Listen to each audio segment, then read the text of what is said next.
ഇടുക്കുവാതിലൂടെ അകത്ത് കടപ്പീൻ. 7-ാം അധ്യായം മത്തായി സുവിശേഷം 7-ാം അധ്യായം അതിന്റെ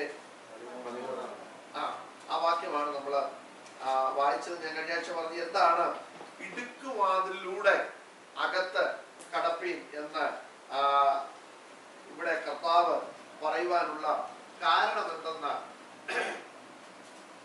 ഞാൻ അവിടെ പറയാനിടയായി. ആർക്കും ഓർമ്മയുണ്ടോ എന്താണ്?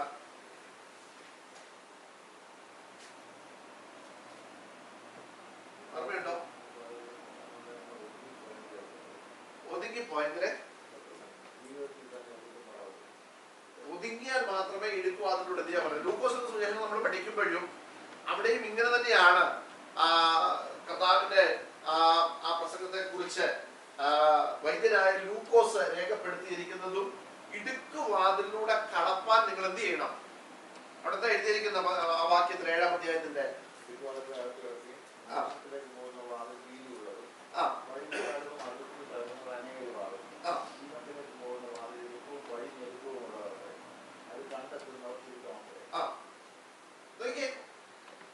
എന്താണ് ഇടുക്കുവാതിലൂടെ കടക്കുക? ഇന്ന് ഞാൻ അതിനെക്കുറിച്ച് കുറച്ച് കാര്യങ്ങൾ പറയാനായിട്ടാണ് ഞാൻ ആഗ്രഹിക്കുന്നത്. ഇതിനെക്കുറിച്ച് നമ്മൾ പഠിക്കുമ്പോഴേ ഈ ദൈവസഭയുടെ അല്ലെങ്കിൽ ഒരു വ്യക്തി ദൈവസഭയുടെ അംഗമായി തീരുന്നത്,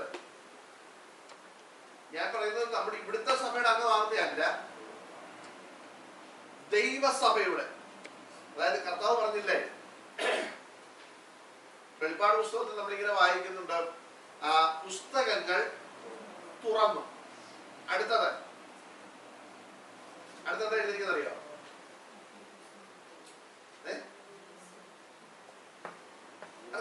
ജീവന്റെ പുസ്തകം എന്ന മറ്റൊരു പുസ്തകം തുറന്നു. അപ്പൊ പുസ്തകങ്ങൾ തുറന്നു. 19-ാം അധ്യായത്തിലാണെന്ന് തോന്നുന്നു. 19 അധ്യായത്തിലാണോ 20 അധ്യായത്തിലാണോ എഴുതിയിരിക്കുന്നത്? 19-ാം അധ്യായത്തിലാണെന്ന് തോന്നുന്നു. 20-ാം അധ്യായം വായിച്ചേ. പുസ്തകങ്ങൾ തുറന്നു. ഇനി ശ്രദ്ധിച്ചോണം നിങ്ങൾ. ജീവന്റെ പുസ്തകം എന്ന മറ്റൊരു പുസ്തകവും തുറന്നു. അപ്പം നോക്കിക്കേ, ജീവന്റെ പുസ്തകവും എന്ന മറ്റൊരു പുസ്തകം. അപ്പൊ ഈ പുസ്തകത്തിന് കുറച്ച് പ്രാധാന്യമുണ്ട്. പുസ്തകങ്ങൾ തുറന്നു എന്ന് പറഞ്ഞിട്ട് ഇംഗ്ലീഷ് അങ്ങനെയാണോ മക്കളെ? 20 എത്രാം വാക്യമായിരുന്നു? 12.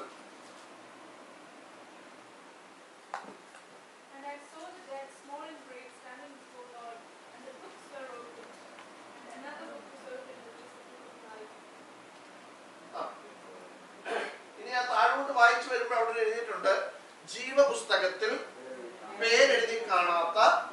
അതെത്രാമത്തെ വാക്യമാണ്? 15-ാം വാക്യം. ആ വാക്യയുടെ നോക്കിക്കേ, ജീവപുസ്തകത്തിൽ പേരെഴുതി കാണാത്ത ഏവനെയും തീപ്പൊയ്കയിൽ തള്ളിയിടും. അപ്പൊ ഇനി ശ്രദ്ധിക്കേണ്ടത്, അപ്പം ഈ മാനസാന്തരപ്പെടുന്ന ഓരോ വ്യക്തിയുടെയും അല്ലെങ്കിൽ ഓരോ പാപിയുടെയും പേര് കർത്താവ് എന്ത് ചെയ്യും? ജീവന്റെ പുസ്തകത്തിൽ എഴുതി വെക്കും. അപ്പൊ ഈ ജീവന്റെ പുസ്തകത്തിന് ഭയങ്കര പ്രാധാന്യമുണ്ട്. അതുകൊണ്ടാണ് അവിടെ പറഞ്ഞത് പുസ്തകങ്ങൾ തുറന്നു, ജീവന്റെ പുസ്തകം എന്ന മറ്റൊരു പുസ്തകവും തുറന്നു. അപ്പൊ ജീവന്റെ പുസ്തകത്തിന് ഒരു പേരുണ്ട്. അപ്പൊ ഈ ജീവന്റെ പുസ്തകത്തിന് പേരെഴുതുന്നവർക്ക് പേരുടെ പ്രത്യേകത എന്താണെന്ന് ചോദിച്ചാൽ, ജീവൻ പ്രാപിച്ചവന്റെ പേരാണ് എവിടെ എഴുതുന്നത്? ജീവന്റെ പുസ്തകത്തിൽ എഴുതുന്നത്. മനസ്സിലായോ? ബുക്ക് ഓഫ് ലൈഫ് എന്ന ഇംഗ്ലീഷിൽ പറയുന്നത്. അപ്പം ജീവൻ പ്രാപിക്കുക എന്ന് പറഞ്ഞാൽ എന്നാ? പുതിയൊരു ജീവിതത്തിലേക്ക് കടക്കുക, മാനസാന്തരപ്പെടുക. നമ്മളെല്ലാം ഈ മാനസാന്തരം എന്ന് പറയുന്നത് അല്ലെങ്കിൽ ചിന്തിക്കുന്നത് വളരെ നിസ്സാരമായിട്ട് കാണുന്ന ഒരു കാര്യമാണ്, അല്ലേ? കാരണം പണ്ടൊക്കെ ഉപവാസ പ്രാർത്ഥന വെച്ചേച്ച് നാട്ടിലൊക്കെ ചർച്ചകളിൽ ഈ പെന്തിക്കോസിലൊക്കെ പണ്ടുണ്ടായിരുന്നവർക്കറിയാം. എനിക്ക് തോന്നുന്നു ഇപ്പൊ അതൊന്നും ഇല്ല, കാരണം അതൊക്കെ ഔട്ട് ഓഫ് ഫാഷനായി. പണ്ട് ഉപവാസ പ്രാർത്ഥനയൊക്കെ വെച്ചേച്ച് അവസാന ദിവസം എല്ലാവരും എഴുന്നേറ്റ് പിന്നെ രക്ഷിക്കപ്പെട്ടിട്ടില്ലാത്തവരൊക്കെ എന്ത് ചെയ്യണം? എഴുന്നേറ്റ് യേശുവിനെ രക്ഷകനായിട്ട് അംഗീകരിക്കണം. ഞാൻ എൻ്റെ പാപമെല്ലാം എന്ത് ചെയ്യുന്നു, ഏറ്റു പറയുന്നു എന്നൊക്കെ പറഞ്ഞ് അത് ഇവിടെ ഇരിക്കുന്ന ആർക്കെങ്കിലും അറിയാമത്? അങ്ങനെ ഒരു സിസ്റ്റം ഉണ്ടായിരുന്നു. ഇപ്പൊ അതൊന്നുമില്ല. കാരണം ഇപ്പൊ അതിന്റെ ആവശ്യമില്ല. നമുക്ക് പാപമൊന്നും ഇല്ല. കാരണം നമ്മൾ പഠിപ്പിക്കുന്ന തന്നെ അങ്ങനെ. ഇപ്പൊ പാപമൊന്നും ഇല്ല. ഇച്ചിരി വെള്ളം അടിച്ചാലും നമുക്ക് മദ്യപിച്ചാലും കുഴപ്പമൊന്നുമില്ലെന്നൊക്കെ ഇപ്പൊ നമ്മൾ പഠിപ്പിക്കുന്നത്. അപ്പൊ നോക്കിയേ, അപ്പൊ ഇങ്ങനെ എഴുന്നേറ്റ് പറയും. അപ്പൊ ഞാനൊക്കെ ആണെങ്കിൽ എല്ലാ പ്രാർത്ഥനയ്ക്കും എഴുന്നേറ്റ് രക്ഷിക്കപ്പെടുമായിരുന്നു. എല്ലാ പ്രാർത്ഥനയ്ക്ക്. കാരണം ഈ അന്ന് ഈ ഇത് പറഞ്ഞില്ലെങ്കിൽ നമുക്ക് വീട്ടിൽ ചെന്നും കിട്ടും, അവിടുന്ന് പാസ് ചെയ്യുന്നതും കിട്ടും. ഇത് രണ്ടും കിട്ടും എന്നുള്ള പേടി കൊണ്ടാണ് നമ്മൾ എന്ത് ചെയ്യുന്നത്, എഴുന്നേറ്റ് രക്ഷിക്കപ്പെടുന്നത്. അപ്പൊ രക്ഷിക്കപ്പെട്ടു, ഭയങ്കര ഹാപ്പിയാ. വീട്ടിൽ ചെല്ലുന്നുണ്ടെ നല്ല മീനൊക്കെ കൂടുതൽ കിട്ടും. ഇത് രക്ഷിക്കപ്പെട്ട അതുണ്ട്. അപ്പൊ പിറ്റേ മാസവും നമുക്ക് നമ്മള് വീണ്ടും നമ്മള് ലോകത്തിലേക്ക് ഇറങ്ങിയത് കൊണ്ട് അപ്പൊ ഇത് മമ്മി അവിടെ നിന്നുകൊണ്ട് ഇങ്ങനെ കണ്ണൂരിട്ടു നമ്മൾ ചാടി എഴുന്നേറ്റു. ബൈബിളുമായിട്ട് എഴുന്നേറ്റ് ഞാൻ എൻ്റെ കർത്താവിനെ രക്ഷിതാവായി സ്വീകരിച്ചിരിക്കുന്നു. അപ്പൊ ഇത് പറയുമ്പോ പാസ്റ്റർക്ക് ഒരു സന്തോഷം. അപ്പൊ ചിലർ എഴുന്നേക്കത്തില്ല, ചില മിടുക്കന്മാരെ നമുക്ക് പറയണ്ട, അവനെ കണ്ടുപഠിക്കുന്നത് നമുക്കൊരു ഗമയാ. നമ്മൾ അവിടുത്തെ ഒരു മോഡലാണെന്നൊക്കെ വളരെ ചിന്തയൊക്കെ വരും. എന്നാല് ഈ ഇതുപോലൊക്കെ ചെയ്ത് പലരുണ്ട്. അപ്പൊ സത്യത്തിൽ നമ്മൾ അന്ന് അറിയായ്മയുടെ കാലത്ത് നമ്മൾ എഴുന്നേറ്റ് എന്ത് ചെയ്യുക, ഈ കണ്ണുരുട്ടും അടിയുടെയും ഒക്കെ ആ പേടി കൊണ്ട് എഴുന്നേറ്റ് യേശുവിനെ രക്ഷകനായിട്ടൊക്കെ സ്വീകരിച്ചെങ്കിൽ എന്താണ് യഥാർത്ഥ മാനസാന്തരം നമ്മൾ തിരിച്ചറിയണം. ഞാനിവിടെ പറഞ്ഞിട്ടുണ്ട്, ഒത്തിരി ഉദാഹരണങ്ങൾ ബൈബിളിൽ പറയാനുണ്ടെങ്കിലും ഈ മാനസാന്തരപ്പെട്ട് യേശുവിനെ രക്ഷകനായിട്ട് അംഗീകരിക്കുമ്പോൾ യേശു നമ്മുടെ ഹൃദയത്തിലേക്ക് എന്ത് ചെയ്യുക, വരുക. നമ്മുടെ ഹൃദയത്തിലേക്ക് യേശുവിനെ നമ്മൾ ഇൻവൈറ്റ് ചെയ്യുക. നമ്മുടെ ഹൃദയത്തിൽ കർത്താവ് വന്നു. നമുക്കറിയാം ലൂക്കോസിന്റെ സുവിശേഷത്തിൽ യേശു വന്നു കഴിഞ്ഞപ്പോൾ ഉണ്ടായ ഒരു ചേഞ്ചിനെ പറ്റി നമ്മൾ വായിക്കുന്നുണ്ട്. നമുക്ക് എല്ലാവർക്കും അറിയാവുന്ന വ്യക്തിത്വമാണ്. അവിടെ സക്കായി എന്ന് പറയുന്ന ഒരാളിനെ കുറിച്ച് നമ്മളിവിടെ പഠിച്ചിട്ടുണ്ട്. ഞാൻ ഒന്നുകൂടെ ഒന്ന് പറയാൻ വേണ്ടി ആഗ്രഹിക്കുന്നു. സക്കായി ലൂക്കോസിന്റെ സുവിശേഷം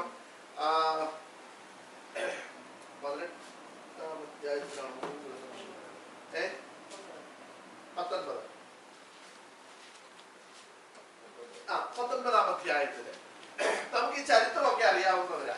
പക്ഷേ യേശു ഈ സക്കായിയുടെ ഭവനത്തിലേക്ക് ചെന്നു. നമ്മളിവിടെ വായിക്കുന്ന 19 അധ്യായം അതിന്റെ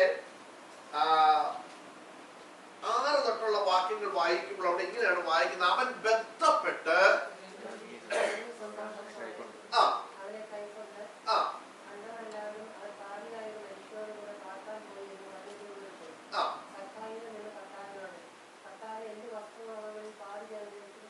ഒരു മിനിറ്റ് നോക്കിക്കേ, അവിടെ പറയുന്നു കർത്താവിനെ അവൻ എന്ത് ചെയ്തു, എന്തെങ്കിലും എഴുതിയിരിക്കുന്നത് സന്തോഷത്തോടെ കൈക്കൊണ്ടു. അവൻ ബന്ധപ്പെട്ട് ഇറങ്ങി സന്തോഷത്തോടെ അവനെ കൈക്കൊണ്ടു. ശ്രദ്ധിക്കണം, ഈ സക്കായിയെ വേഗം ഇറങ്ങി വാ എന്ന് പറഞ്ഞു കഴിഞ്ഞപ്പോൾ സക്കായി എന്ത് ചെയ്തു, ഇറങ്ങി വന്നു. നോക്കിക്കേ, ഈ സക്കായിയെ വേഗം ഇറങ്ങി വരിക എന്ന് പറയുന്നത് ഇന്നത്തെ ഒരു മാനസാന്തര പ്രസംഗം. നിങ്ങൾ മടങ്ങി വരിക, നിങ്ങൾ മടങ്ങി വരണം, നിങ്ങൾ മടങ്ങി വരണം. മാനസാന്തര പ്രസംഗം. പഴയ നിയമം നമ്മൾ പഠിക്കുമ്പോൾ യോന ചെന്നിട്ട് ഒരു പ്രസംഗം പ്രസംഗിച്ചു, അല്ലേ? എവിടെയാ? നിനവയിൽ ചെന്നിട്ട് ഒരു പ്രസംഗം അങ്ങോട്ട് പ്രസംഗിച്ചു മാനസാന്തരപ്പെടണമെന്ന് പറഞ്ഞ് ഒരു പ്രസംഗം പ്രസംഗിച്ചു കഴിഞ്ഞപ്പോൾ അവിടുത്തെ രാജാവ് തൊട്ട് ഇങ്ങോട്ട് അവരൊരു ഉപവാസം പ്രസിദ്ധപ്പെടുത്തി നമ്മൾ വായിക്കുന്നത്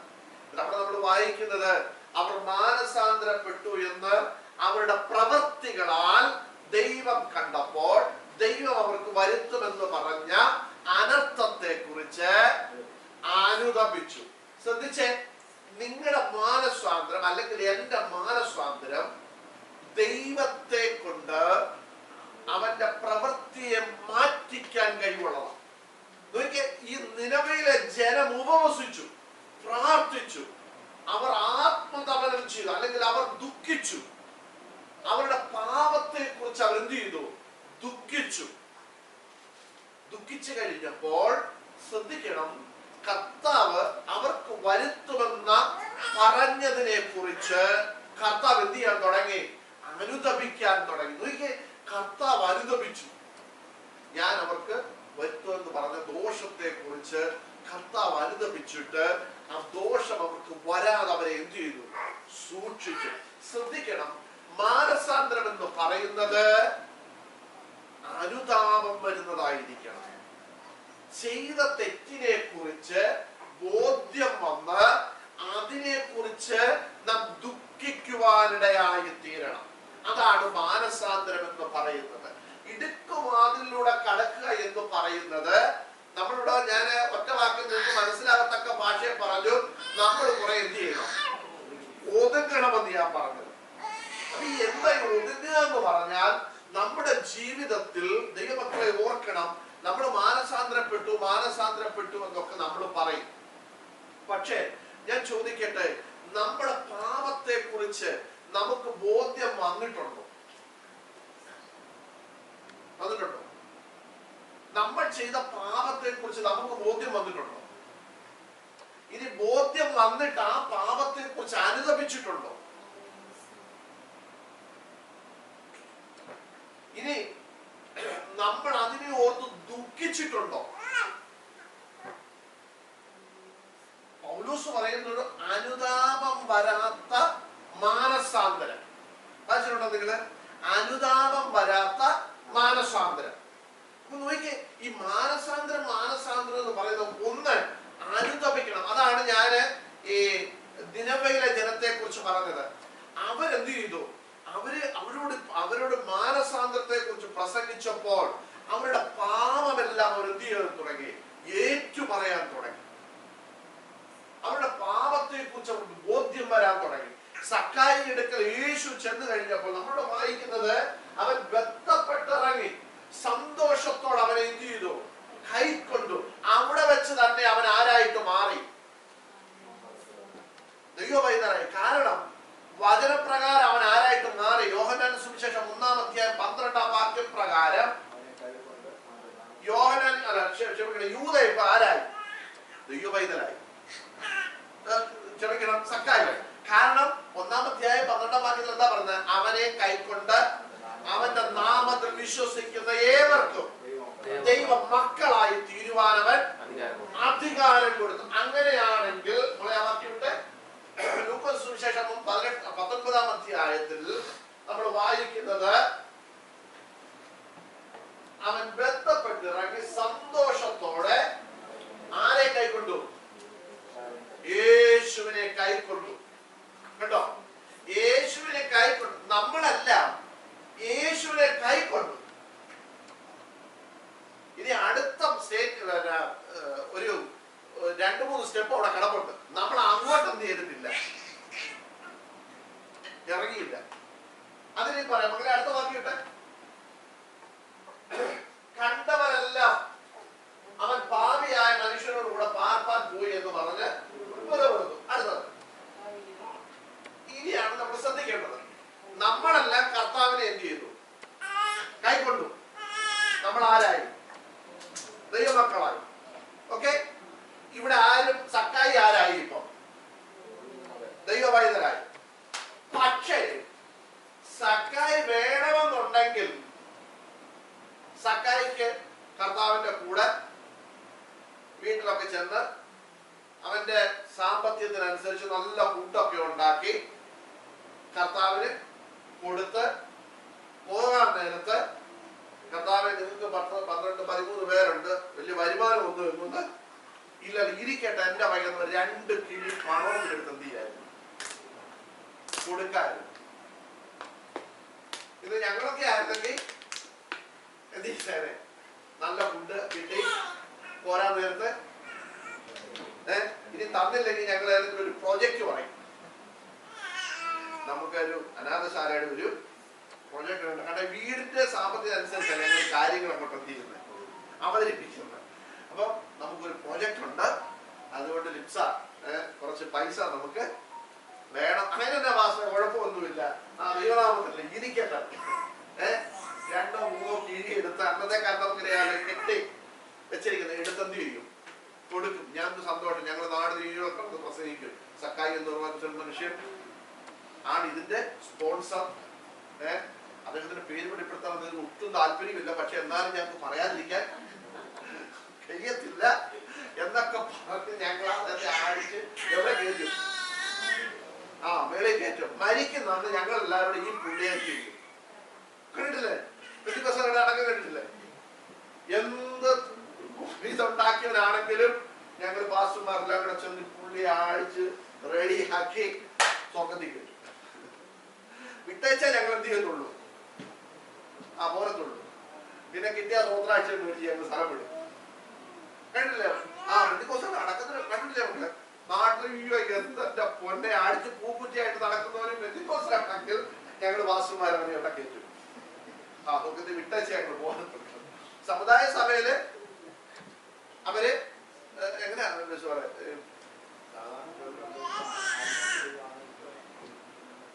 ഇപ്പൊ ആത്മഹത്യ പ്രശ്നമൊന്നുമില്ല. ഇപ്പൊ തെമ്മാടിക്കുഴി ഇല്ലെന്ന് തോന്നുന്നു. ഉണ്ടോ ചോദിച്ചാൽ? ഇപ്പൊ ഇല്ല. ഇപ്പൊ തെമ്മാടിക്കുഴി ഒന്നുമില്ല. കാരണം ഇപ്പൊ നമ്മളെല്ലാം ഒന്നാ. പിന്നെ വർഷാവർഷം നമ്മൾ ഇവിടെ കയറ്റുവാ. സ്വർഗത്തേക്ക് നമ്മൾ വർഷം സമുദായ സഭയെ കയറ്റുന്നത് ഞങ്ങൾ അന്ന് തന്നെ എന്ത് ചെയ്യുന്നു? ഞങ്ങൾ മരിച്ച അന്ന് തന്നെ ഞങ്ങൾ ബന്ധുക്കോസാരെ അവിടെ കയറ്റും. വിശുദ്ധരാക്കി സ്വർഗത്തിൽ കയറ്റിയിട്ടേ ഞങ്ങൾ പോരത്തുള്ളൂ. അതാണ് നമ്മുടെ പ്രത്യേകത. ശ്രദ്ധിച്ചോണം. ഇവിടെ പാസ്റ്റർമാരുടെ കൈവല്ലോ ആ സക്കായി ഇത് കൊടുത്തിരുന്നെങ്കിൽ ഇവരെ മരിക്കുന്നത് വരെ ഇവരുടെ കൂടെ ഞങ്ങൾ എന്ത് ചെയ്തേ നടന്ന സകല മീറ്റിങ്ങിന് പുള്ളിയെ കൊണ്ടുപോയി സ്റ്റേജിൽ ഇരുത്തി ഞങ്ങള് പുള്ളി ഇൻട്രൊഡ്യൂസ് ചെയ്തേനെ. ഞങ്ങളുടെ സക്കായിച്ചാൽ ഈ അച്ചാൻ ഇല്ലാത്ത ഇവിടെ ഒരു കാര്യവും നടക്കത്തില്ലായിരുന്നു, ഈ അച്ചാനെ പോലെ വേറൊരു അച്ചാൻ ഇല്ല അച്ചാന്നൊക്കെ പറഞ്ഞ് ഞങ്ങള് പരിപാടി നടത്തിയത്. പക്ഷേ ഇവിടെ നമ്മൾ ശ്രദ്ധിക്കേണ്ട ഒരു കാര്യമുണ്ട്. സക്കായി എല്ലാരും പറഞ്ഞു ഇവൻ പാപിയാണ്. പക്ഷെ അവർക്ക് മനസ്സിലായില്ല കർത്താവിനെ കൈക്കൊണ്ടാൽ അവൻ ആരായിട്ട് മാറുമെന്ന്, ദൈവവൈദ്യരായി തീരുമെന്ന്. എന്നാൽ സക്കായിക്ക് കുറച്ചുകൂടെ മനസ്സിലായി. എന്താണെന്നറിയോ? സക്കായി നിന്നോട് കർത്താവിനോട് പറഞ്ഞു, കർത്താവേ ഇതാണ് മാനസാന്തരം എന്ന് പറഞ്ഞാൽ പണം വാരി കൊടുക്കുന്നതല്ല, അത് ചുവര് വായിക്കണം. കർത്താവേ എന്റെ വസ്തുവകയിൽ പാതി ഞാൻ ദരിദ്രർക്ക് കൊടുക്കുന്നുണ്ട്. അടുത്തത് ചതിവായി വാങ്ങിയിട്ടുണ്ടെങ്കിൽ എത്ര കൊടുക്കും? 4 മടങ്ങ് ഞാന്. അടുത്ത വാക്യം വിളിട്ടെ. യേശു അവനോട് ഇവനും ആകയാൽ ഇന്ന് ഈ വീടിന് ശ്രദ്ധിക്കണം. ഇതുവരെ കർത്താവ് എന്നാ പറയാൻ ഇത്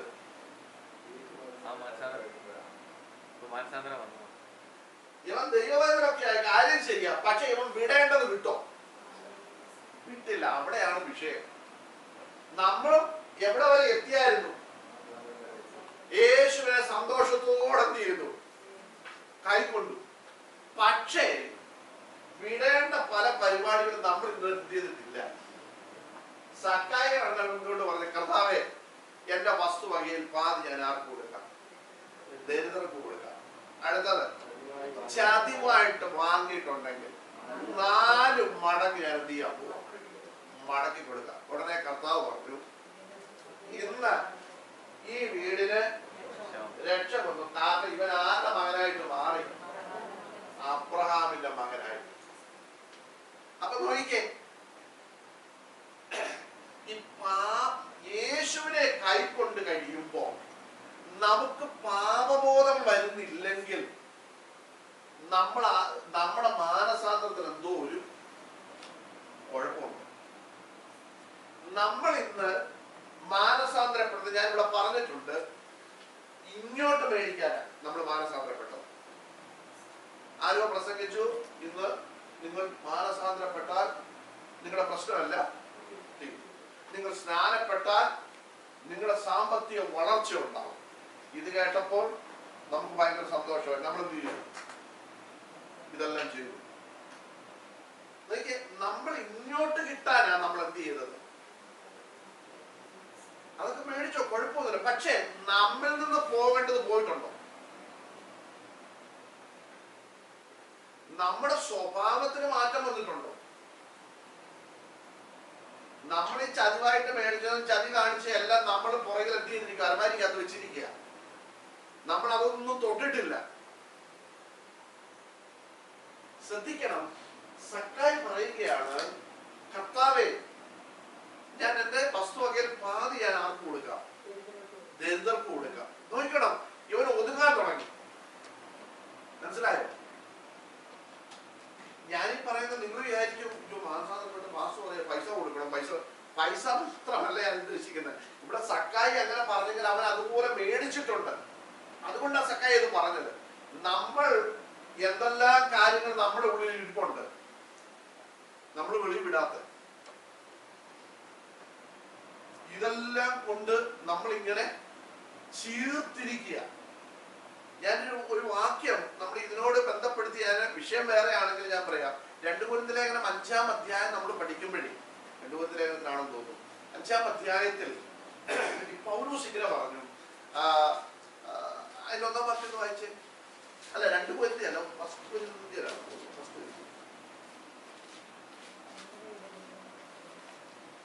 ഉറക്കെ വായിച്ചേ. യെസ്, അത് തന്നെ. നിങ്ങളുടെ ഇടയിൽ ദുർനടപ്പുണ്ടെന്ന് കേൾക്കുന്നു. ഒരുത്തൻ തന്റെ അപ്പന്റെ ഭാര്യയെ വെച്ചുകൊണ്ടിരിക്കുന്നു. അത് ജാതികളിൽ പോലും ഇല്ലാത്ത പരിപാടിയാണ്. അടുത്ത കണ്ടോ? എന്നിട്ടും നിങ്ങൾ നിർത്തിരിക്കുന്ന ദുർനടപ്പെന്ന് പറയുന്ന അതിന്റെ അടുത്ത വാക്യം കൂടെ വായിച്ചേ. ഈ ദുഷ്കർമ്മം ചെയ്തവനെ നിങ്ങളുടെ ഇടയിൽ നീക്കുവാൻ തക്കവണ്ണം നിങ്ങൾ ദുഃഖിച്ചിട്ടില്ല എന്ന് പറഞ്ഞാൽ, ഇങ്ങനെയൊക്കെയുള്ള സംഭവങ്ങൾ വരുമ്പോഴും അതെല്ലാം കേട്ട് നിങ്ങൾ സന്തോഷിച്ച് അവനോട് കുശലം പറഞ്ഞ് ലൈഫൊക്കെ ഹാപ്പിയാണ് എന്നൊക്കെ ചോദിച്ച് നമ്മൾ എന്ത് ചെയ്യുക? അവന്റെ തോളെ കയറ്റി ഇങ്ങനെ പൊയ്ക്കൊണ്ടിരിക്കുക. അപ്പൊ നമ്മൾ എന്ത് ചെയ്തെന്നാ പറയുന്നത്? ചീർത്തിരിക്കുന്നു, പത്തായിട്ടിരിക്കുന്നു. പ്രൗഡ് എന്ന് വെച്ചാൽ അത് വലിയ പ്രൗഡായിട്ടാ. ശ്രദ്ധിക്കണം, നമ്മള് ഇന്ന് ദൈവസഭയിൽ പാപം ചെയ്തവനാണെങ്കിലും, ഏത് പാപം ചെയ്തവനാണെങ്കിലും, അവൻ സഭയ്ക്കകത്ത്, അവൻ സാമ്പത്തികമൊക്കെ ഉള്ളവനാണെങ്കിൽ സഭയ്ക്കകത്ത് ഇരിക്കുന്നത് നമുക്ക് ഇന്ന് എന്താ? അഭിമാനമാ. ശ്രദ്ധിച്ചോണം നിങ്ങള്, നമുക്ക് അഭിമാനം, പ്രൗഡാണ് നമുക്ക്. നമ്മൾ പറയും, ഇന്ന അച്ഛൻ ഞങ്ങളുടെ ചർച്ചിലെ, ഈ അച്ഛനെ കുറിച്ച് വെളിയിൽ ഇറങ്ങി ചോദിച്ചാൽ ഒറ്റ ഒരുത്തം പോലും നല്ല സാക്ഷ്യം എന്ത് ചെയ്യത്തില്ല, പറയത്തില്ല. പക്ഷെ നമ്മൾ പറയുന്ന ഇന്ന അച്ഛൻ ഞങ്ങളുടെ ചർച്ചിന്റെ ട്രഷറാണ്, സെക്രട്ടറിയാണ്, ഇതൊക്കെ പറഞ്ഞാൽ നമ്മൾ വെച്ചേക്കുന്നത്. നമ്മളിങ്ങനെ ചീർത്തിരിക്കുക. അപ്പൊ ഈ ചീർത്തിരിക്കുന്നിടത്തോളം കാലം നമുക്ക് എതിരെ പോകാൻ പറ്റത്തില്ല. മനസ്സിലായോ? ഇടുക്കുവാതിലൂടെ പോകാൻ പറ്റത്തില്ല. കാരണം ഇടുക്കുവാതിലൂടെ പോകണമെങ്കിൽ എന്ത് ചെയ്യണം? ഒതുങ്ങിയേ പറ്റത്തുള്ളൂ. അപ്പൊ നമ്മളിപ്പോ എങ്ങനെ ഇരിക്കുന്നത്? ചീർത്തിരിക്കുക.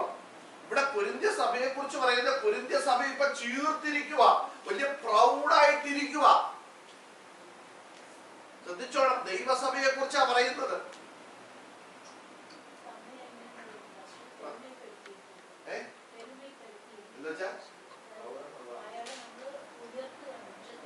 പുള്ളിയാണ് ഇപ്പൊ ചർച്ചിന്റെ സെക്രട്ടറി.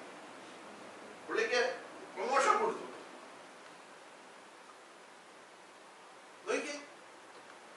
ഇതുകൊണ്ട് സംഭവിച്ചത് എന്താണെന്നറിയോ?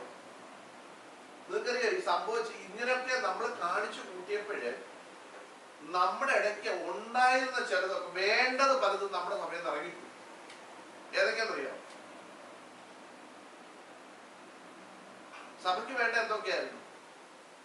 പരിശുദ്ധാത്മാവ്, 2 കർത്താവ്. ഇത് 2 നമുക്ക് അത്യാവശ്യമായിരുന്നു. അപ്പൊ ഇതെല്ലാം കൂടെ വന്ന് ഇവിടെ കയറി ഇവര് സെക്രട്ടറിയും ഖജാൻജിയും കളിക്കാൻ തുടങ്ങിയോണ്ട് ആരിറങ്ങിപ്പോയി? സാർ. കർത്താവ് പോയി. കർത്താവിന്റെ പുറകെ മറ്റേ പുള്ളി ചെയ്തു പോയി. അത് പോയി. മനസ്സിലായത്? പിന്നെ നമ്മൾ പറഞ്ഞ സന്തോഷത്തിന് പറയുക, ഇന്ന് പകൽ കർത്താവ് ഇവിടെ വന്നിട്ടുണ്ട്, കർത്താവിന്റെ സാന്നിധ്യം ഇവിടെ ഉണ്ട്, കർത്താവ് നിങ്ങളെ തൊടാൻ പോവാ, ഇന്ന് വിടുതൽ നടക്കാൻ പോവുക. കേട്ടില്ലേ? എല്ലാ ദിവസവും പറയും, ഇന്ന് വിടുതൽ നടക്കാൻ പോയി, ഇന്ന് വിടുതൽ നടക്കാൻ പോവുക. ദിവസം കൺവെൻഷൻ വെച്ചാൽ 3 ദിവസവും പറയും ഇന്നിവിടെ. കർത്താവ് അവിടെ ഇല്ല, പരിശുദ്ധാത്മാവ് അവിടെ ഇല്ല. ഞാനൊരു കഴിഞ്ഞ നിങ്ങളൊക്കെ വായിച്ചിട്ട് ഇതിനകത്ത് ഒരു കഥ വന്നു. ഒരു ആഫ്രിക്കൻ മാൻ ഒരു ഇംഗ്ലീഷ് ചർച്ചിൽ ആരാധന നടന്നുകൊണ്ടിരുന്നുണ്ടെങ്കിൽ അവിടുത്തെ ഒരു പ്രധാനപ്പെട്ട ആൾ വന്നതിന് ചെവി പറഞ്ഞു, ഇവിടെ ഞങ്ങൾ വെള്ളക്കാർക്ക് മാത്രം ആരാധനയുള്ള ചർച്ചാണ്, നിങ്ങൾക്ക് ഇവിടെ വേറൊരു ആഫ്രിക്കൻ ചർച്ചുണ്ട്, അവിടെ പോയി നിങ്ങൾക്ക് ചെയ്യാം ആരാധിക്കാം. അദ്ദേഹത്തെ അവർ വെളിയിലിറക്കി വിട്ടു. വായിച്ചിട്ടുണ്ടായിരിക്കും. വെളിയിലിറക്കി വിട്ട് ഇങ്ങനെ വിഷമിച്ച് അവിടെ നിൽക്കുമ്പോൾ ആളിങ്ങനെ നടന്നു എന്താ പറ്റി പറയുന്നത് ചോദിച്ചു. ഇതിനും പറഞ്ഞു ഇതുപോലെ എന്നെ ഒരു ചർച്ചിനകത്തുനിന്ന് ഇറക്കി വിട്ടു. നിന്നെ ഇന്നല്ലേ ഇറക്കി വിട്ടത്, എന്നെ അവർ ഇറക്കി വിട്ടാണ് ഞാൻ കഥ വന്നത്. അവരെന്നെ ചർച്ചിൽ എന്ത് ചെയ്തു, ഇറക്കി വിട്ടു. നിന്നെ ഇന്നല്ലയോ വിട്ടത്, പേടിക്കണ്ട. ഇതുപോലെ പല ചർച്ചകളും, നമ്മുടെ പല പെന്തിക്കോസ്ത് ചർച്ചകളും ആരില്ല. നിങ്ങൾക്ക് ഭയങ്കര അത്ഭുതമായിട്ടോ എന്നൊക്കെ പറയുന്നതൊക്കെ ചിന്തിക്കും. ഞാൻ ചോദിക്കട്ടെ, പരിശുദ്ധാത്മാവ് ഈ പല ചർച്ചകളിലും ഇല്ല. ഈ പരിശുദ്ധാത്മാവ് ഇംഗ്ലീഷ് എന്നാ പറയുന്നത്? Holy spirit. ഹോളി എന്ന് വെച്ചാൽ വിശുദ്ധമായ, അല്ലെ? വിശുദ്ധമായ ആത്മാവ് അല്ലെങ്കിൽ പരിശുദ്ധമായ ആത്മാവ്. അപ്പൊ ഇത് എവിടെ ഇരിക്കത്തുള്ളൂ, അല്ലെ? അപ്പൊ പരിശുദ്ധമായ സ്ഥലത്ത് മാത്രമേ ഏതിരിക്കത്തുള്ളൂ, പരിശുദ്ധാത്മാവ് ഇരിക്കത്തുള്ളൂ. അപ്പൊ നമ്മൾ കൂടുമ്പോ ഇവിടെ പരിശുദ്ധി ഇല്ലെങ്കിൽ പിന്നെ പുള്ളി വിളിക്കുമോ? ഇരിക്കത്തില്ല. പിന്നെ നമ്മള് പണ്ടെന്നോ നമ്മൾ പ്രാപിച്ച 2 അന്യഭാഷ നമ്മൾ എന്ത് ചെയ്യുന്നതേ ഉള്ളൂ. അത് പരിശുദ്ധാത്മാവൊന്നുമല്ല, അത് നമ്മളിങ്ങനെ പഠിച്ചു വെച്ചേക്കുന്നത് നമ്മൾ അടിച്ചു വിടുന്നതേ ഉള്ളൂ. മനസ്സിലായോ? അത് കർത്താവ് കേട്ടില്ലെങ്കിൽ നമുക്ക് സഭയ്ക്കകത്ത് എന്ത് ചെയ്യണം? എല്ലാവരും ഞാനാണ് ഇവിടുത്തെ അച്ഛൻ, ഞാനാണ് പരിശുദ്ധാത്മാവിന് ഇവിടെ ഹോൾസെയിൽ കൊടുക്കുന്ന ആളെന്നൊക്കെ അറിയാൻ വേണ്ടി നമ്മൾ അടിച്ചു വിടുന്നതേ ഉള്ളൂ. അത് പരിശുദ്ധാത്മാവിന്റെ ഇതൊന്നും കൊണ്ടൊന്നും പറയുന്നൊന്നുമല്ല. തെളിവ് ഞാൻ തരാൻ പറ്റില്ല. ശ്രദ്ധിച്ചേ, ഇടുക്കുവാതിലൂടെ കടക്കുക എന്ന് പറയുന്നത് ദൈവമക്കളെ അത്ര ഈസി അല്ല. കർത്താവ് അതിൻ്റെ ഒരു ഉദാഹരണം പറഞ്ഞു.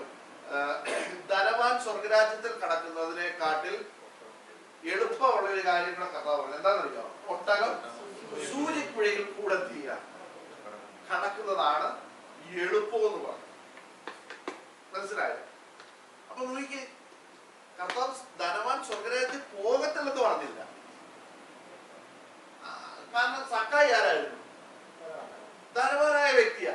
പക്ഷെ ധനവാൻ സ്വർഗരാജ്യത്തിൽ പോകാനുള്ള അതിനുള്ള യോഗ്യത അവൻ നേടി.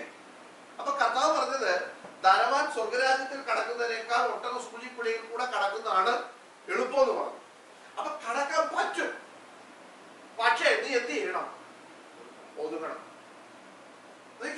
ഞാൻ പറഞ്ഞല്ലോ, ഈ ദൈവസഭ എന്ന് പറയുന്നത് അത് ദൈവത്തിന്റെയാണ്.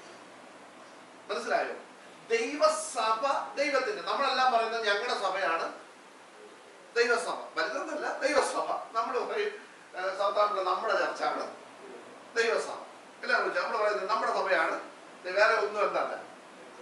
അവര് പറയും ഞങ്ങളുടെ സഭയാണ് ദൈവസഭ, വേറെ ഒന്നും എന്തല്ല ദൈവസഭയല്ല. ഓക്കെ, ആയിക്കോട്ടെ.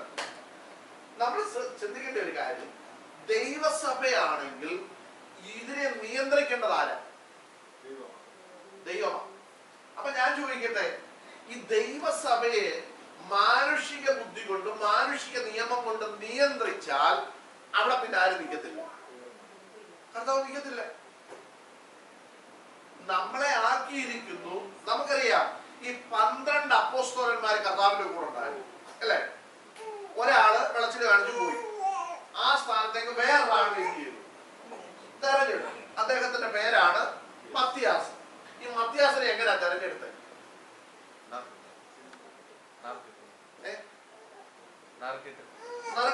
നറുക്കെടുത്തതിന് ഒരു കാര്യം ചെയ്തു.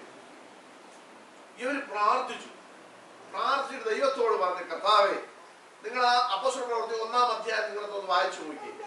1-ാം അധ്യായത്തിന്റെ അവസാന ഭാഗത്ത് എഴുതിയിട്ടുണ്ട്. അവർ ചെയ്തൊരു കാര്യം എഴുതിയിട്ടുണ്ട്. വായിക്കണേ.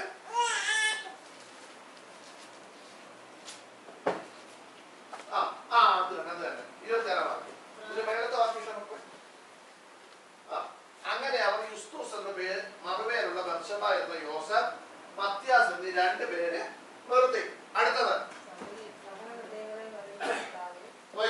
സകല ഹൃദയങ്ങളെ അറിയുന്ന കർത്താവെ, തന്റെ സ്ഥലത്തേക്ക് പോകേണ്ടത് യൂദ ഒഴിഞ്ഞു പോയ ഈ ശുശ്രൂഷയുടെയും അപ്പസ്തോലത്വത്തിന്റെയും സ്ഥാനം ലഭിക്കേണ്ടതിന്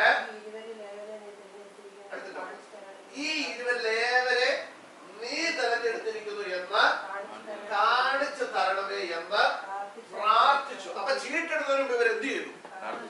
നമ്മുടെ അവിടെ എങ്ങനെയാണെന്നറിയോ? അല്ല, ചീട്ടിടുന്നതിന് മുമ്പേ അടി തുടങ്ങും. കഴിയില്ലേ? ആർക്ക് ചീട്ടിടണമെന്ന് കണ്ടില്ലയോ? അങ്ങനെ നമ്മുടെ അവിടെ. പക്ഷെ ഇവിടെ അങ്ങനെ അല്ലായിരുന്നു. ചീട്ടിടുന്നതിന് അവരെന്ത് ചെയ്തു? പിന്നെ ബെസൂർ പറഞ്ഞ പോലെ ഈ അടിയെല്ലാം കഴിഞ്ഞ് വെച്ച് നമ്മൾ ചീട്ട് വിട്ടേച്ച് ഒരു പ്രാർത്ഥനയും കൂടെ ചെയ്യും. സമർപ്പിച്ച് അവർക്ക് വേണ്ടി ഒരു പ്രാർത്ഥനയും കൂടെ നമ്മളല്ല നടത്തി കഴിയുമ്പോൾ സംഭവം ഓക്കെ.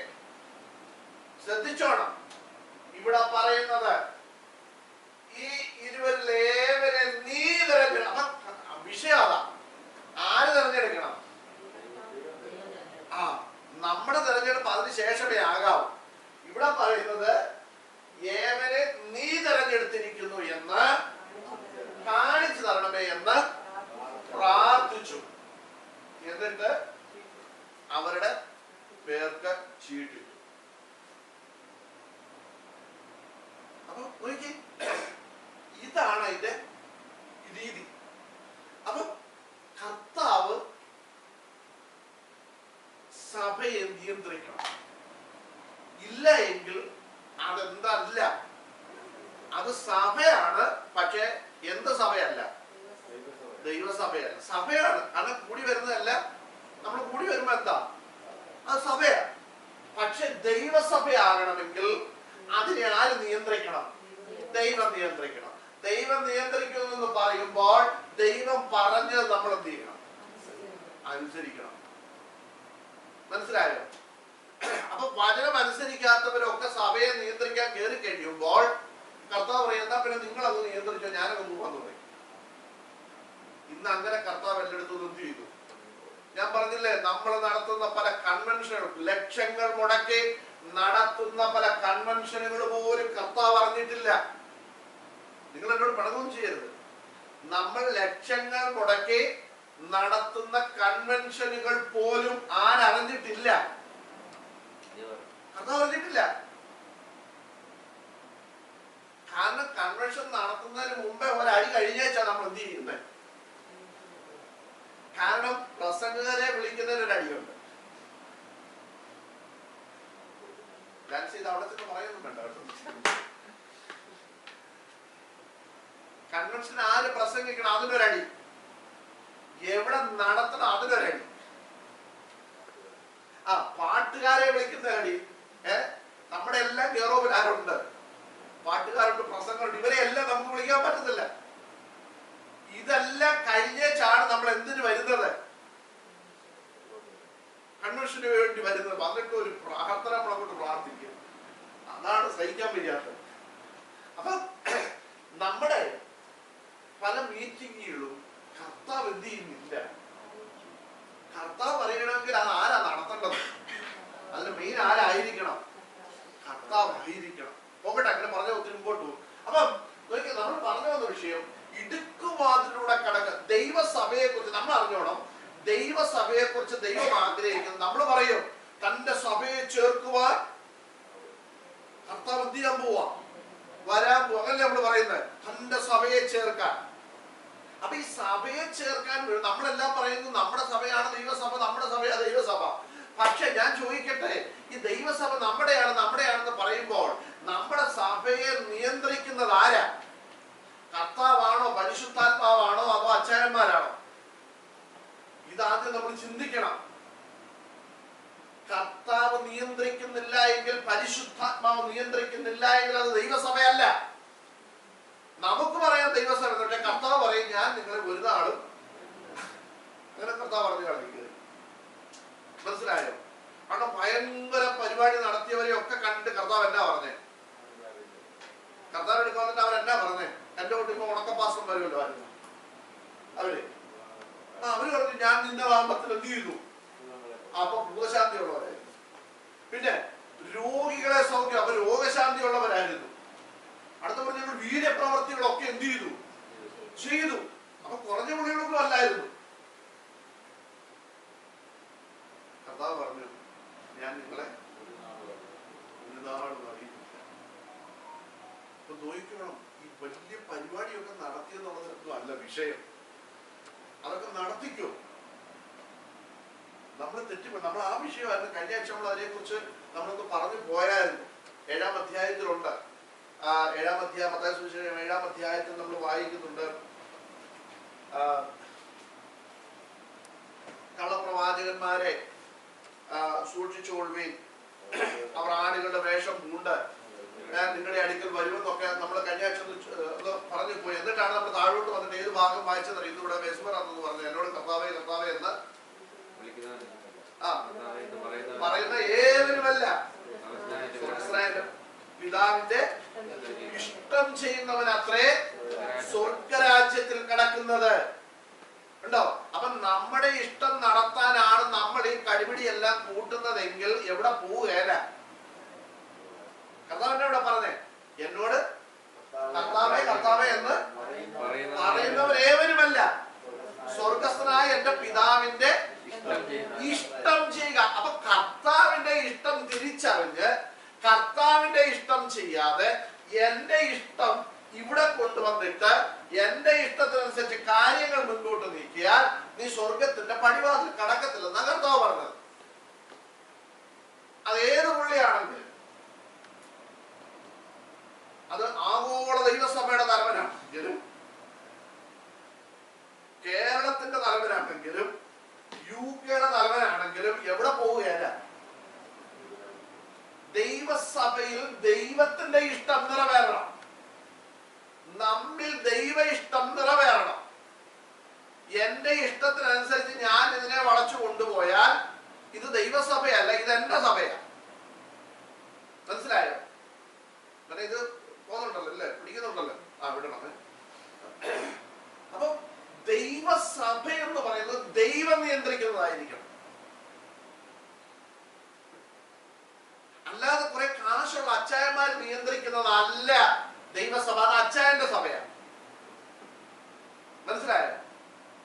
കള്ളു വിൽക്കുന്നവരും കഞ്ചാവ് വിൽക്കുന്നവരും എന്തെല്ലാം കാണിക്കുന്നവരും വന്നിരുന്ന് നിയന്ത്രിക്കുന്ന സഭയല്ല ഏത്? ദൈവസഭ.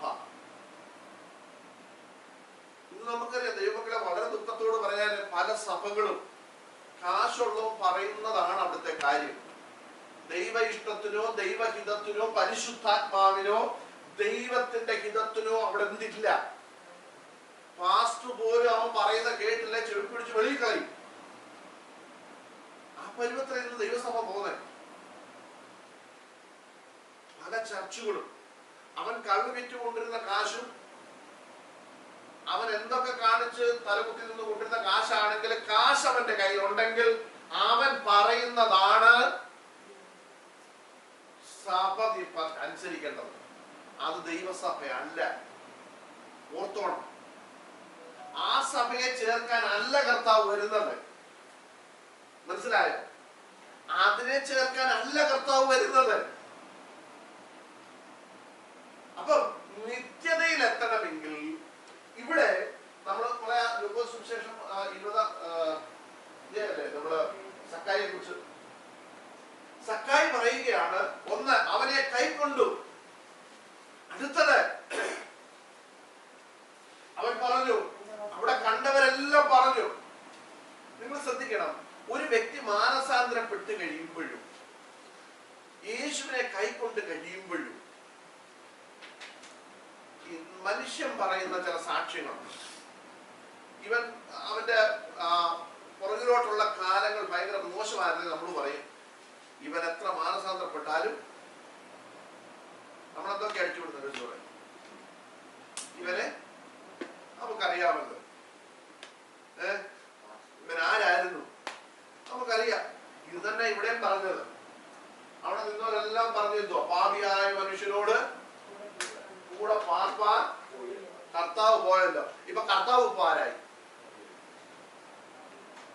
പറഞ്ഞ കണക്ക് വെച്ച് കർത്താവ് ഇപ്പൊ ആരാ? കർത്താവ് ഇപ്പൊ ഭാവിയാ.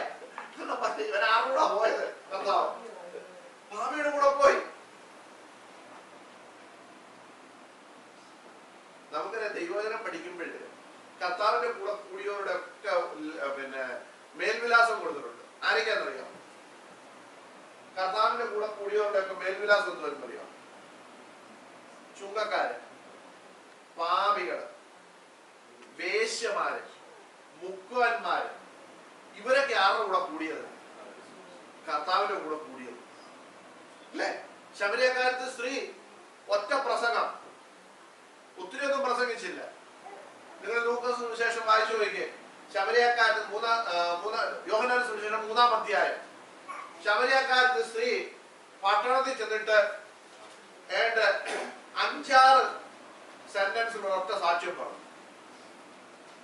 ഒരു പട്ടണം മൊത്തം യേശുവിനെ കൊണ്ടു അല്ലേ? അപ്പൊ കർത്താവിന്റെ കൂടെ കൂടിയവരൊക്കെ ഇങ്ങനെയൊക്കെ ഉള്ളവരായിരുന്നു.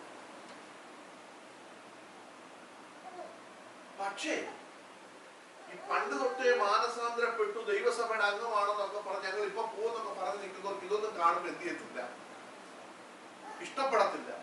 നമ്മുടെ കൂടെ നിന്നവരും പറഞ്ഞു ഇവൻ പാപിയായ ഒരു മനുഷ്യന്റെ കൂടെ പോകുന്നു എന്ന് പറഞ്ഞു. പക്ഷേ ഇതൊന്നും സക്കായിയെ പുറകോട്ട് മാറ്റിയില്ല. നമ്മൾ പലപ്പോഴും ഈ മനുഷ്യന്റെ വാക്കിന് ചെവി കൊടുക്കുന്നതുകൊണ്ടാണ് നമുക്ക് മുന്നോട്ട് പോകാൻ പറ്റാറ്. സക്കായി വിചാരിക്കുക, എടാ ഞാൻ ഇത്രയും ബന്ധപ്പെട്ട് യേശുവിനെ കാണാൻ ഈ മരത്തിൽ വാക്യം ഉടനെ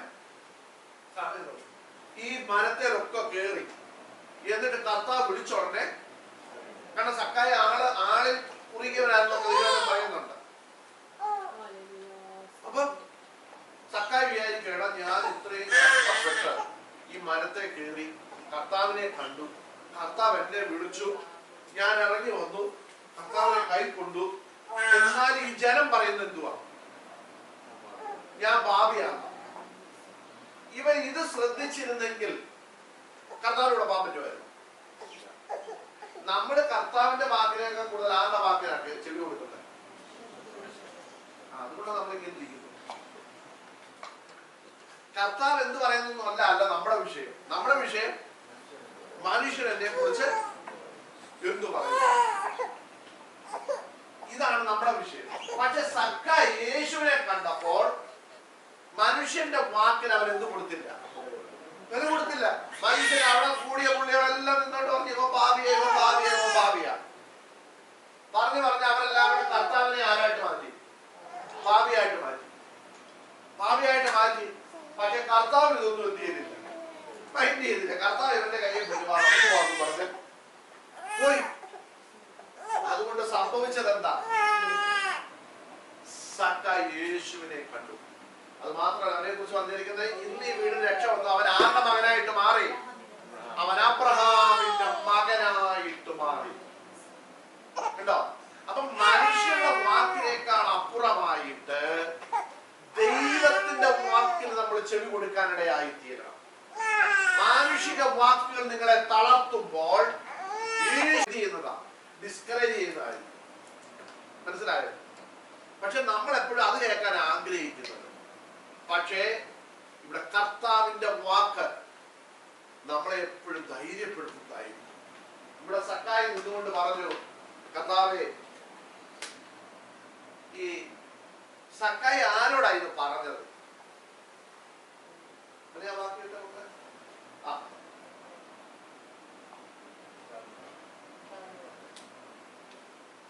എന്റെ ഒരു ചിന്തയാണ് ഈ പറയുന്നത്. ഈ സക്കായും കർത്താവും കൂടെ ഈ വീട്ടിലോട്ട് പോയപ്പോഴും നമ്മളോട്ടുള്ള പുള്ളിയുടെ ആയിരിക്കും അന്നും ഉണ്ടായിരുന്നു. അവരെന്ത് ചെയ്ത് കാണും?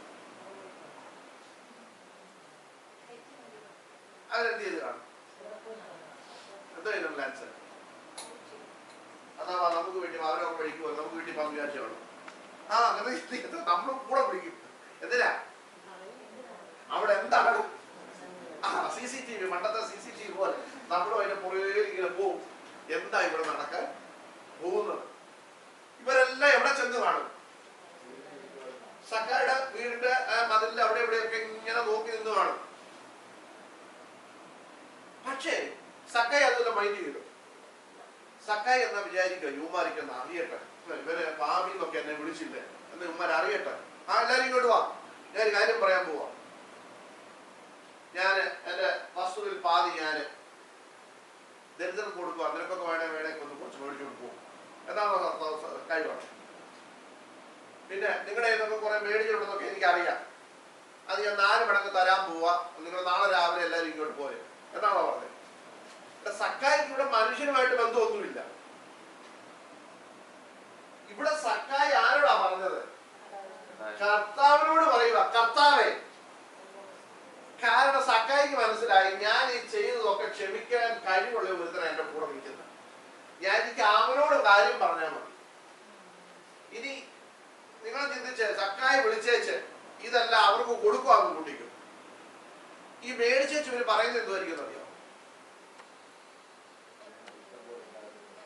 എടാ ഇനി കോടിക്കണക്കിന് അവന്റെയില് ഇത് വെളുപ്പിക്കാൻ വേണ്ടി കള്ളപ്പണം കിടപ്പുണ്ട്, വെളുപ്പിക്കാൻ വേണ്ടിയാണ് അവൻ ഈ കുറച്ച് വാരി എന്ത് ചെയ്തത്. അല്ലാതെ കിട്ടിയത് താങ്ക്സ് ആണോ പറയുന്നത്? അതാ താങ്ക്സ് പറയൂ? ഇല്ലില്ല. നമ്മൾ പറയുന്നത് കള്ളപ്പണം വെളുപ്പിക്കാനുള്ള ഒരു പരിപാടിയാണ് ഇവരെ യേശുവിനെയും കൊണ്ട് പോയിട്ട് ചെയ്തത് എന്ന് പറഞ്ഞ് ലോകം മൊത്തം നശിപ്പിച്ചായിരുന്നു, ഇവരെ നശിപ്പിച്ചായിരുന്നു. അവൻ അറിയണം, അവന് കാര്യം ആരുമായിട്ടാണ്? കർത്താവുമായിട്ടാണ്. അവൻ നിന്നുകൊണ്ട് കർത്താവിനോട്, അവൻ നിന്ന് കർത്താവിനോട്, കർത്താവേ എന്റെ വസ്തുവകയിൽ പാതി ഞാൻ ദരിദ്രർക്ക് കൊടുക്കുന്നു. പലരും ചതിവായി വാങ്ങിയിട്ടുണ്ടെങ്കിൽ കണ്ടോ? അപ്പൊ ഇതൊക്കെ മേടിച്ച് ആശാരിമാരെല്ലാം ചീർത്തിരിക്കുക. നമ്മൾ വൃദ്ധലേഖനത്തിൽ വായിച്ചില്ലേ? പ്രൗഡായിട്ട് പുള്ളി ഇപ്പം വലിയ പണമൊക്കെ ഉണ്ടാക്കി ഇങ്ങനെ ചീർത്തിരിക്കുക. കർത്താവിനെ കൈക്കൊണ്ട് കഴിഞ്ഞപ്പോ അവന് മനസ്സിലായി, ഈ ചീർപ്പുകൊണ്ട് എവിടോട്ട് പോകാൻ പറ്റുകയല്ല. അബ്രഹാമിന്റെ അടുക്കലോട്ട് പോകാൻ പറ്റും. കാരണം അബ്രഹാമിന്റെ മടിയിൽ ഒരു പുള്ളി ഇരിക്കുന്ന കാര്യം ബൈബിളിൽ എഴുതിയിട്ടുണ്ട്. ആരാ? ലാസർ എന്ന് പറയുന്ന ഒരു വ്യക്തിയെ, ധനവാനായ വ്യക്തി നോക്കിയപ്പോൾ എവിടെ ഇരിക്കുന്നു? അബ്രഹാം പിതാവിന്റെ മടിയിൽ ഇരിക്കുന്നു. ഇവിടെ കർത്താവ് എന്നാ പറഞ്ഞേ? ഇവരും അബ്രഹാമിന്റെ മകനാകയാൽ ഇന്ന് ഈ വീടിന് അടുത്ത് നോക്കിയിട്ട് യേശു, ഇവരും അബ്രഹാമിന്റെ മകനാകയാൽ ഇന്ന് ഈ വീടിന് രക്ഷ വന്നു. അപ്പൊ അവന് മനസ്സിലായി, ഇതെല്ലാം കൂടെ വെച്ച് ചീർത്തിരുന്നാൽ എനിക്ക് എവിടെ പോകാൻ പറ്റുകയില്ല, അബ്രഹാം പിതാവിന്റെ അടുക്കിലൂടെ എനിക്ക് എത്താൻ പറ്റുകയില്ല, ഒക്കത്തില്ല. അതുകൊണ്ട് എന്ത് ചെയ്യണം? ഇടുക്കുവാതിലൂടെ കയറണം. ഇടുക്കുവാതിലൂടെ കയറണമെങ്കിൽ ഈ ചീർത്തിരിക്കുന്നതൊക്കെ എന്ത് ചെയ്യണം? അപ്പൊ ഞാൻ പറഞ്ഞു വന്ന വിഷയത്തിലേക്ക് വരട്ടെ. അപ്പൊ നമ്മൾ മാനസാന്തരപ്പെട്ടു, നമ്മൾ രക്ഷിക്കപ്പെട്ടു, സ്നാനപ്പെട്ടു, ഇതെല്ലാം ശരിയാ. പക്ഷേ നമ്മുടെ പാപത്തെ കുറിച്ച് നമുക്ക് അനുതാപം വന്നിട്ടുണ്ടോ? പാപത്തെ നമുക്ക് ശാസിക്കാൻ പറ്റുന്നുണ്ടോ? പലപ്പോഴും നമുക്ക് പറ്റുന്നില്ല. നമ്മൾ അവനെ കൈക്കൊണ്ടു. സക്കായി ചെയ്ത പോലെ യേശുവിനെ നമ്മൾ എന്ത് ചെയ്തു? കൈക്കൊണ്ടു. ആ സ്റ്റെപ്പേ നമ്മൾ നിൽക്കുക. നമ്മളുടെ പാപത്തെ കുറിച്ച് നമുക്ക് എന്ത് വന്നിട്ടില്ല? ഇതുവരെ അനുതാപം വന്നിട്ടില്ല. നമുക്കൊരു വാക്യം വായിക്കാം. 1 പത്രോസിന്റെ ലേഖനം 2-ാം അധ്യായത്തിലേക്ക് നമുക്ക് വരാം.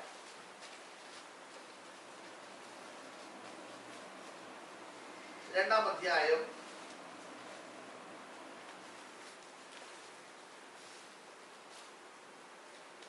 അതിന്റെ 1 മുതലുള്ള വാക്യങ്ങൾ വായിക്കാം. നമുക്കറിയാവുന്ന വാക്യമാണ്. സകല ദുഷ്ടതയും എല്ലാ ചതിവും വ്യാജഭാവവും അസൂയയും എല്ലാ നുണയും നീക്കിക്കളഞ്ഞ് ഇപ്പോൾ ജനിച്ച ശിശുക്കളെ പോലെ രക്ഷയ്ക്കായി വളരുവാൻ വചനമെന്ന മായമില്ലാത്ത പാൽ കുടിപ്പാൻ വാഞ്ചിപ്പേൻ. കർത്താവ് ദയാലു എന്ന് നിങ്ങൾ ആസ്വദിച്ചിട്ടുണ്ടല്ലോ.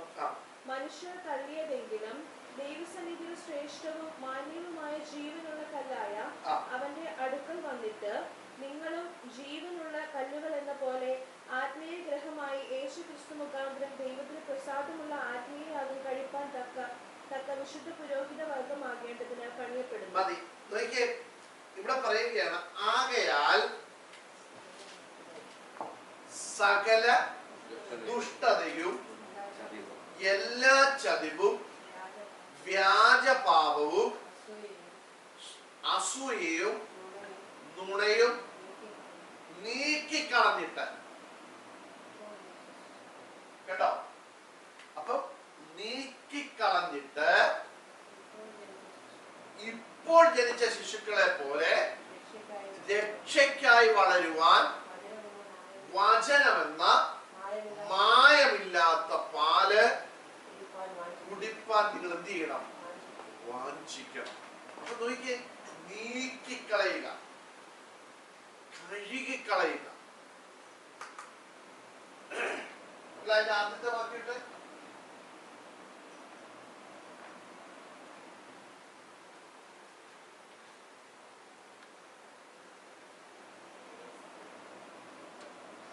നീക്കിക്കളയാന്നുള്ളത് എന്താ കൊടുത്തിരിക്കുന്നത്? Lay aside all malice and all. ഇതെല്ലാം കൂടുതലുണ്ട്. നിങ്ങൾക്ക് മലയാളം മനസ്സിലാകാത്ത നിങ്ങളത് വായിച്ചു നോക്കണം. ഇംഗ്ലീഷ് കുഞ്ഞുങ്ങൾ വായിച്ചു നോക്കണം. കണ്ടോ? ഇതെല്ലാം നീക്കിക്കളയുക. ഇതിന്റെ അർത്ഥം എന്നാ? ലേയിങ് aside എന്ന് പറഞ്ഞതിന്റെ അർത്ഥം എന്നാ? നീക്കിക്കളയാന്നുള്ളത് എന്താ കൊടുത്തിരിക്കുന്നത്?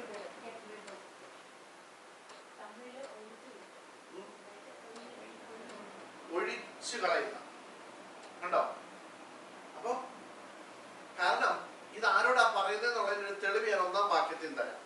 അല്ല, ഒന്നാം അധ്യായത്തിൽ നിന്ന്. ഒന്നാം അധ്യായം നിങ്ങൾ അതിന്റെ 23-ാം വാക്യം വായിക്കുമ്പോൾ അവിടെ പത്രോസ് ഇങ്ങനെ പറയുന്നുണ്ട്: കെടുന്ന ബീജത്താലല്ല, കെടാത്തതും ജീവനുള്ളതുമായ ദൈവവചനത്താൽ തന്നെ. അങ്ങനെ എഴുതിയിരിക്കുന്നത് തന്നെ എന്നൊരു വാക്കുണ്ടോ? കേട്ടോ? അപ്പം കെടുന്ന ബീജത്താലല്ല, കെടാത്തതും നിലനിൽക്കുന്നതുമായ, ജീവനുള്ളതും നിലനിൽക്കുന്നതുമായ ദൈവവചനത്താൽ തന്നെ നിങ്ങൾ എന്ത് ചെയ്തിരിക്കുന്നു? വീണ്ടും ജനിച്ചിരിക്കുന്നു. കണ്ടോ? ഒന്നാം അധ്യായത്തിൽ അങ്ങനെയാ പറയുന്നത്. അപ്പം വീണ്ടും ജനനം പ്രാപിച്ചു. ഇനി അടുത്ത പറയുകയാണ്: സകല ജഡവും പുല്ല് പോലെയും അതിന്റെ ഭംഗിയെല്ലാം പുല്ലിന്റെ പൂ പോലെയും ആകുന്നു. പുല്ല് വാടും, പൂ ഉതിർന്നു പോകും, കർത്താവിന്റെ വചനമോ എന്നേക്കും നിലനിൽക്കുന്നു. അതുകൊണ്ട് പ്രസംഗിച്ച വചനം. അതുകൊണ്ടാണ് അടുത്ത എഴുതിയിരിക്കുന്ന ആകയാൽ വീണ്ടും ജനിച്ച ദൈവമക്കളെ, മാനസാന്തരപ്പെട്ട ദൈവമക്കളെ, ദൈവവചനം കേട്ട ദൈവമക്കളെ, നിങ്ങൾ സകല ദുഷ്ടതയും എല്ലാ ചതിവും വ്യാജഭാവവും അസൂയയും നുണയും എല്ലാം നിങ്ങൾ എന്ത് ചെയ്യണം? നീക്കിക്കളയണം. നിങ്ങൾ ഒഴിച്ചു കളയണം. നിങ്ങളുടെ ഇടയിൽ പേർ പറക പോലും വരുന്നത്. മനസ്സിലായോ? ഇതാണ് ദൈവസഭയെ കുറിച്ച് കർത്താവ് ആഗ്രഹിക്കുന്നത്. മനസ്സിലായോ? കാരണം നമ്മൾ താഴോട്ട് വായിച്ചു വന്നപ്പോൾ നമ്മളിവിടെ വായിച്ചു നിർത്തിയത് നമ്മെ ആത്മീക ഗൃഹമായിട്ട് പണിയപ്പെടുന്നു എന്നാണ് എഴുതിയിരിക്കുന്നത്. അങ്ങനെ നമ്മൾ വായിച്ചു നിർത്തിയേ. ഓർക്കുന്നുണ്ടോ? നമ്മളിപ്പോ ഈ 2-ാം അധ്യായത്തിന്റെ 5-ാം വാക്യത്തിൽ അവിടെ വിശുദ്ധ പുരോഹിത വർഗമാകേണ്ടതിന് പണിയപ്പെടുന്നു. ദൈവത്തിന് പ്രസാദമുള്ള ആത്മീയയാഗം കഴിപ്പാൻ തക്ക വിശുദ്ധ പുരോഹിത വർഗമാകേണ്ടതിന് പണിയപ്പെടുന്നു. കണ്ടോ? അപ്പം ഈ പണിയപ്പെടുന്ന നമ്മൾ ഓരോരുത്തരിൽ നിന്നും നീക്കേണ്ട കുറെ കാര്യങ്ങളുണ്ട്. മനസ്സിലായോ? ഞാൻ കഴിഞ്ഞ കുറെ ആഴ്ചകൾക്ക് മുമ്പ് ഒരു വാക്യം, യെശയ്യാ പ്രവചനമാണെന്ന് തോന്നുന്നു, നമ്മളൊരു വാക്യം വായിച്ചായിരുന്നു. ഞാൻ യെശയ്യാ പ്രവചനമാണോ എന്ന് ഞാൻ ഓർക്കുന്നില്ല. ഈ വെട്ടുകുഴിയിൽ വെച്ച് തന്നെ കല്ലുകളുടെ കുറവുകൾ തീർത്തത് കൊണ്ട് ആലയം പണി നടക്കുന്ന സമയത്ത് അവിടെ കുറെ ആയുധങ്ങളുടെ പേര് പറഞ്ഞിട്ട് അതിന്റെ ശബ്ദമൊന്നും അതിനകത്ത് കേട്ടില്ല. യശയാപ്രവചനമാണ്. ഞാൻ കുറെ ആഴ്ചകൾക്ക് മുമ്പാണ് ഞാനതൊക്കെ പറഞ്ഞിട്ടുള്ളത്. നിങ്ങളൊക്കെ വായിച്ചിട്ടുള്ള വാക്യമാണ്. അപ്പൊ നോക്കിയേ, ഈ ഇവിടെയും പണിയെ കുറിച്ചാ പറയുന്നത്. അപ്പൊ ഈ പണിയുന്ന സമയത്ത് കല്ലെടുത്ത് വെച്ച് വെട്ടാതിരിക്കാൻ ആദ്യമേ എന്ത് ചെയ്യണം? കുറവെല്ലാം ചെത്തി എന്ത് ചെയ്യണം? കളയണം. നമ്മുടെ നാട്ടിലൊക്കെ പണ്ട് കല്ല് ചെത്തുമായിരുന്നു. കല്ല് ചെത്തുകാരുണ്ട്. മുതലാളിമാരിലാണോ? ഞാൻ ഓർക്കുന്നില്ല ആ വാക്യത്തിൽ പറഞ്ഞത്. പോകട്ടെ, ആ വാക്യം എടുക്കണ്ട, നമുക്ക് അറിയാവുന്ന വാക്യമാണ്. ഈ കല്ല് ചെത്തുന്ന സമയത്ത് കല്ല് വലിയ ഈ ലോറികളൊക്കെ കൊണ്ടുവന്ന് ഇറക്കും. അത് കഴിഞ്ഞിട്ട് കല്ല് ചെത്തുന്നവരെ വിളിക്കും, അല്ലേ? അവര് വന്ന് ഈ ചെറിയ ഒരു സാധനവും കൊണ്ട് വന്ന് ഈ കല്ലെല്ലാം ചെത്തി നല്ല കുട്ടപ്പനാക്കി കല്ലെന്ത് ചെയ്യും? വെക്കും. ഈ കല്ലാണ് എന്ത് ചെയ്യുന്നത്? പെറുക്കി പെറുക്കി വെച്ച് വീട് കിട്ടുന്നത്. മനസ്സിലായോ? കാരണം ഈ ചെത്തിയ കല്ല് കൊണ്ട് വീട് പണിയുമ്പോഴുള്ള ഗുണമെന്ന് പറഞ്ഞാല് ഈ വെളിയിലോട്ട് എന്ത് ചെയ്യത്തില്ല? തെളി നിൽക്കത്തില്ല, അഭംഗി വരത്തില്ല. ആ കെട്ട് കാണുമ്പോ തന്നെ നല്ല രസം, നല്ല ഭംഗി തോന്നും. എന്തുകൊണ്ടാണെന്നറിയോ? ഈ ഭംഗി വരാൻ വേണ്ടി ആദ്യം ഒരു കാര്യം ചെയ്യും. എന്താണെന്നറിയോ? ചെത്തി നല്ല ഷേപ്പാക്കി എടുക്കും. അതുകൊണ്ടാണ് യോഹന്നാന്റെ സുവിശേഷം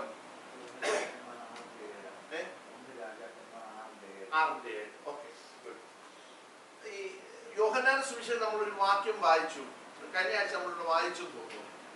ഫലം കായ്ക്കുന്നതൊക്കെ അധികം ഫലം കായ്ക്കേണ്ടതിന് എന്ത് ചെയ്തു? ചെത്തി വെടിപ്പാക്കി. അപ്പൊ എന്തിനാ ഈ ചെത്തി വെടിപ്പാക്കുന്നത്? അധികം ഫലം കായ്ക്കാൻ. ഇവിടെ പറയുന്നത്, രാജാക്കന്മാരുടെ പുസ്തകത്തിൽ പറയുന്നത്, ആലയത്തിനകത്ത് എന്ത് കേൾക്കരുത്?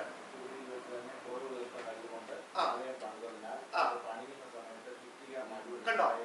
ചുറ്റിക, മഴു മുതലായ ഇരുമ്പായുധങ്ങളുടെയും ഒച്ച ആലയത്തിൽ എന്ത് ചെയ്യരുത്? കേൾപ്പാനില്ലായിരുന്നു.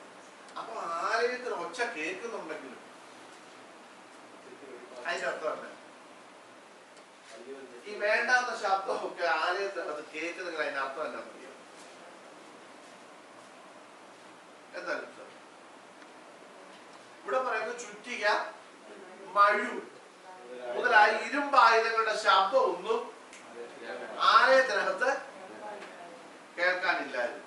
അപ്പൊ ഈ മഴുവിന്റെ ചുറ്റികയുടെ ഒക്കെ ശബ്ദം ഈ ആലയത്തിനകത്ത് ഇരുമ്പായുധങ്ങളുടെ ഒക്കെ ശബ്ദം കേൾക്കുന്നുണ്ടെങ്കിലും അതിന്റെ അർത്ഥമല്ല. ഈ കല്ല് അങ്ങോട്ട് ശരിയായിട്ടില്ല. കാരണം ഈ കല്ലിനെ എന്ത് ചെയ്യണം? ചെത്തിയെടുക്കണം. അപ്പൊ ചെത്തിയെടുക്കണമെങ്കിൽ ഇരുമ്പായുധം വേണം. അപ്പൊ ഈ ഇരുമ്പായുധം കൊണ്ട് വരുമ്പോഴേ കല്ല് പറയുക, ഇപ്പൊ ഇയാളെ ചെത്തൊന്നും ഇവിടെ വേണ്ട, ഇയാള് അവിടെ നിന്ന് ചെത്തിയാൽ മതി, ഇങ്ങോട്ട് എന്നെ ചെത്താൻ എന്ത് ചെയ്യണ്ട, വരണ്ട. അപ്പൊ ഈ ചെത്തുമ്പോഴ അപശബ്ദങ്ങൾ ഉണ്ടാവും. മനസ്സിലായോ? ശ്രദ്ധിക്കണം. ദൈവസഭയ്ക്കകത്ത് പറയേണ്ടത് പറയേണ്ടാത്ത കാര്യങ്ങളുണ്ട്. നമ്മളിവിടെ വായിച്ചത് ശ്രദ്ധിച്ചോണം. നമ്മള് പത്രോസിലെ 2-ാം അധ്യായം 1-ാം വാക്യത്തിൽ വായിക്കുമ്പോ അതിനകത്ത് സകല ദുഷ്ടതയും പിന്നെ അത് വായിക്കണം. എല്ലാ ചതിവും. അപ്പൊ ഈ ചതിവ് പല ടൈപ്പ് ഉണ്ട്. അതാ അത് പറഞ്ഞേക്കുന്നത്. എല്ലാ ചതിവും, വ്യാജഭാവം, അസൂയ, എല്ലാ നുണയും. അപ്പൊ ഇതൊന്നും എവിടെ വരരുത്? ആലയത്തിനകത്ത് വരരുത്. വന്നു കഴിഞ്ഞ് ഇതിങ്ങനെ തെളി നിൽക്കുന്നതാ. അപ്പൊ പിന്നെ എന്ത് ചെയ്യും? നമ്മൾ ചെത്താൻ തുടങ്ങും. ചെത്തുമ്പോ ശബ്ദം കേൾക്കാൻ തുടങ്ങും. ശബ്ദം ആര് കേൾക്കാൻ തുടങ്ങും? ആര് കേൾക്കാൻ തുടങ്ങും? അർത്ഥമാണോ? നാട്ടുകാർ കേൾക്കാൻ തുടങ്ങും.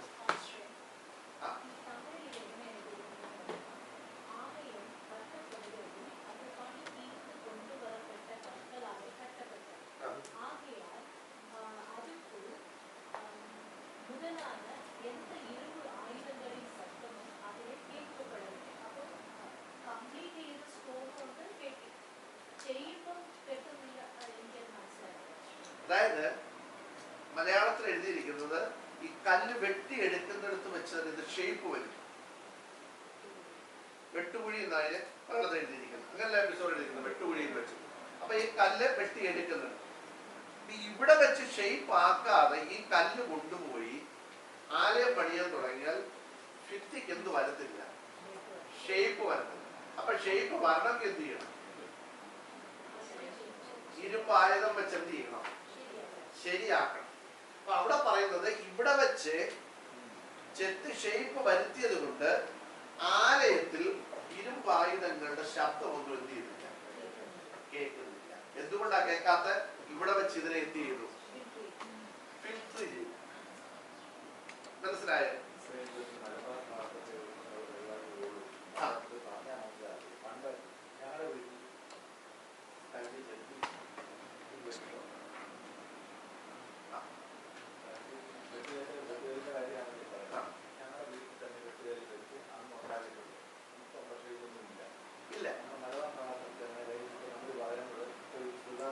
മനസ്സിലാകത്തില്ല. അപ്പം ഇന്ന് അങ്ങനെ ഇപ്പൊ വീണ്ടും തിരിച്ചു വന്നിട്ടുണ്ട് കല്ല് ഉണ്ട്. അപ്പം ഞാൻ പറഞ്ഞത്, ഈ കല്ല് ആലയത്തിനകത്ത് വെച്ച് ചെത്താൻ തുടങ്ങുമ്പോൾ ഇതിന്റെ ശബ്ദം എവിടോട്ട് പോകും? വെളിയിലേക്ക് പോകും. യെസ്, ശ്രദ്ധിച്ചോണം. ഈ നാട്ടുകാർ ഈ ചെത്തിന്റെ ശബ്ദം എന്ത് ചെയ്യാൻ കേൾക്കാൻ തുടങ്ങും.